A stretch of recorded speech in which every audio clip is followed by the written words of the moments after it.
Hey guys, Thomas Cecilia Jr. here, aka Mustached Tom, here with my review for Goosebumps.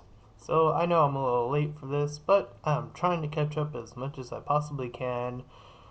So here we go. So we have Jack Black playing R.L. Stein, and we have this kid or this young teenager who moves in with the dead father and her mother.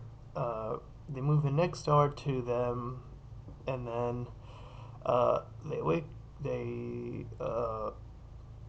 He sees the girl, and then they're talking to each other about stuff after he's like cleaning or whatever, and then he sees that something suspicious is going on when the girl is hanging out with him, and then they're in the house, and then he decides to call the cops, and Jack Black tries to get out of the situation, R.L.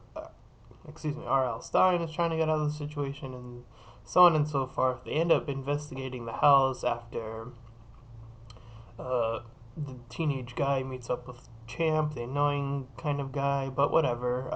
They end up in the house, and they end up opening one of the books, uh, which unleashes one of the monsters, the first one being the abominable snowman.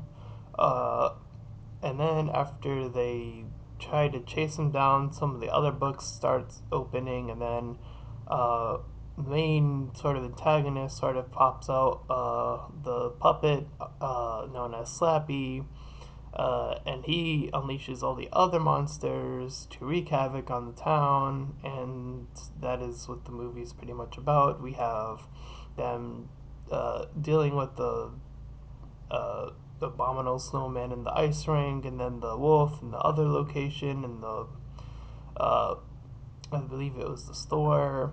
And it's up to them to get all the way back to the high school, where apparently R.L. Stein's printer or typewriter, excuse me, is hidden. So he has to get to it in order to type away all the monsters, because apparently that's the only way it can be locked up. And through their misadventures, they find out that the girl, or the main character finds out that the girl is sort of like a ghost character, and they end up going through all these other areas after that happens, and then they end up in the school with all these other people who don't believe them at first, but then all the monsters start attacking, and then the guy finds out a plan to trick all the monsters into going one way, and then they end up going another way, and so they could finish up the typewritten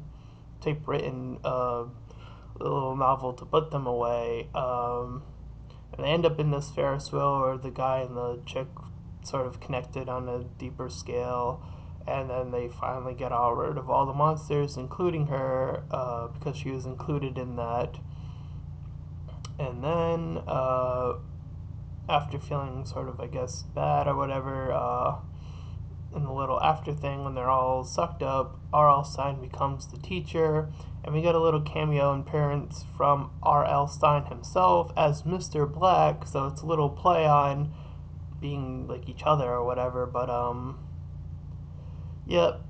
And then it finds out that the invisible boy, or whatever he is, ended up not being sucked in somehow, but the movie was pretty enjoyable. I used to read R.L. Stein books myself, and seeing all these sort of things come out, it's pretty fun. You know, it's okay. It's an okay movie. I enjoyed it pretty well. So I'll give it a 6 out of 10. It's an okay film. Nothing too spectacular, but some of the effects I thought were pretty nice. I mean, I know it's like all CGI or whatever, but you gotta do what you gotta do sometimes. And yeah, I think that about covers it for this review. So, this has been Thomas Sulu Jr., aka Mustache Chow, and I'll see you guys next time.